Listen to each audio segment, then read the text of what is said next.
I'm super proud to present these builds for the wizard for the challenge dungeon. The gameplay you guys are seeing on your screen is done using 1150 resonance for my wizard, and the person with the top damage is a 10k resonance demon hunter.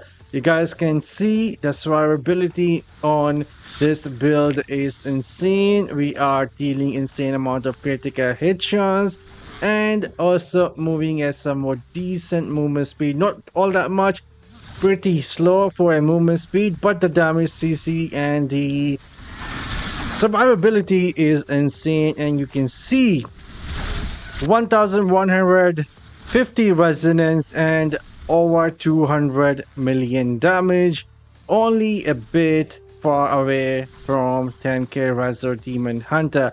I will showcase my Reso here in a sec and also share that the other person with the max damage. There we go. I was 1155 Reso myself on Inferno 4. Super proud of these build. Works like a charm in challenge dungeon. It will work for anyone. You can be free to play and still use this build. And there we go.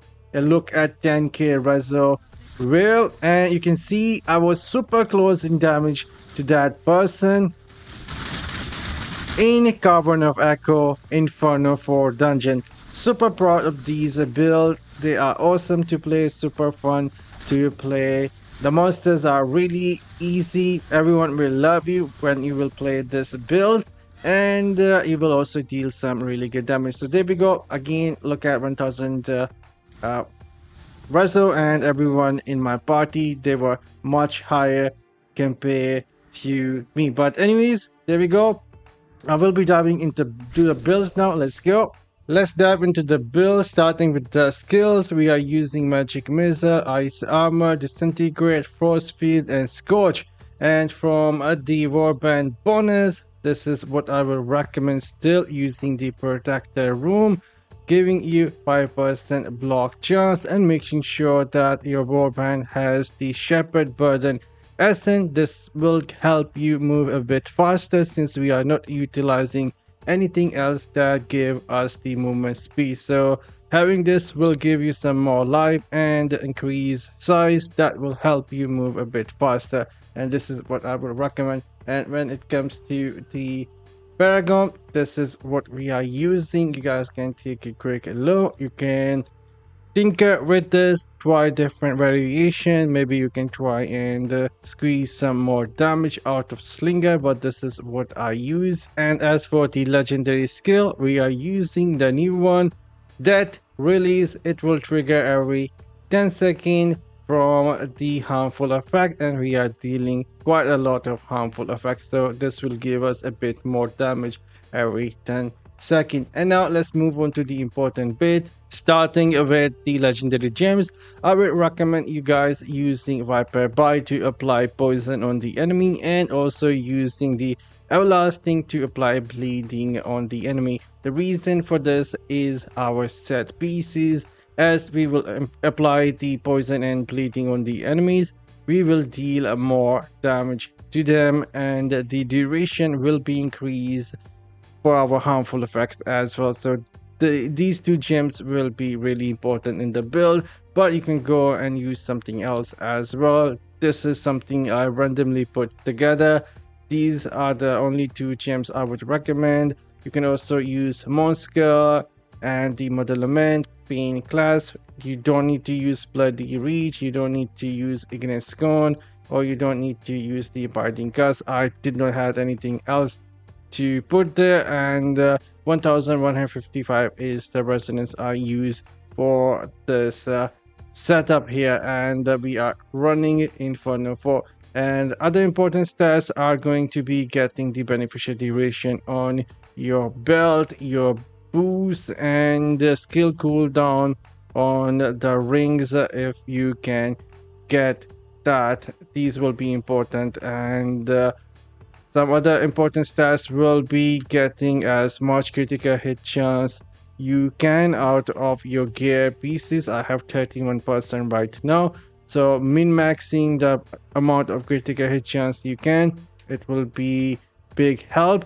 And also getting beneficial duration on the chest and the legs, it will help you as well. All right, now important bits are out of the way. Let's dive into the set pieces. We are using 2 pieces of Ritters. We need to extend the duration of our skills, and this is 100% needed. Without this, the build will not work. The second 2 pieces is the Banquet of Eyes, and we will be dealing 15% increased damage to enemies, which will be under the effect of the Viper Bite and the Everlasting, and that is why it is important to have Viper Bite and Everlasting in the build. And the next 2 pieces are Feasting Baron to extend the duration of Viper Bite and Everlasting. Since the monsters have millions of HP, they will not be dying fast, and so you need to increase the duration of your Viper Bite and Everlasting on them, and you will get benefit of the 15% damage increase from Banquet of Eyes for 30% longer, thanks to Feasting Baron. And the last 2 pieces will be the End Winter. This is again super important. Without this, the build will not work versus the bosses. Your damage versus the bosses will be trash, and it is important that we use End Winter. We will also deal 30% increased damage to frozen enemies, and the bosses will also be marked, and we can attack them with our Scorch, which is super important. So these are the set pieces. And now I will quickly go through the essences. The first one is for the Scorch. This is what will be dealing a lot of damage to the monsters and freezing them and reflecting the Ice Shard as well. And this is our first essence for the Scorch skill. The second essence is for the chest, Frost Field skill, and our attacks will apply chill, and it will freeze them. Again, really good combination with the helm. The next essence is the Crystalline Shadow for the Disintegrate. This will break the armor of the enemy and give us some range to attack and apply chill to enemies. And then we are using Hasten Oblivion for the Disintegrate. That is going to reduce the cooldown of the Disintegrate skill, and it will give us 100% uptime for the Disintegrate, which is really good versus the challenge dungeon monsters. And then we are using Entropic Edge for the Disintegrate here, increasing the damage of the Disintegrate, our main hand. And our next main hand, second main hand, is for the Magic Missile. Every 3 hits we will be dealing additional damage, and it will have some AoE damage as well. Our first offhand is the Hailstone. This will help us reduce some of the damage that the enemies will be dealing to us, especially the bosses will try and hit you, and this will block quite a lot of damage, and it is pretty good. And the second offhand is the Withering Chill, and this is what will do so much more critical hit chance versus the frozen enemy, like 50% critical hit chance, and mostly everything will be critting. And so there we go. I'm proud of these builds. Super fun to use inside of challenge dungeon. And before we log off, my curse item, this is what I use for the curse abilities. You guys can take a look. And now I am signing off. Enjoy playing this build and destroying everything inside of the challenge dungeon, the monsters and the bosses as well. But keep one thing in mind. If you see one of the modifier that take your HP away but gives you more cooldown, don't use the Scorch. That will kill you. So just use the Hailstone, Disintegrate, and the Frost Field, and just use the primary. That will keep you alive. Now I'm signing off. See you all in the next one later, guys.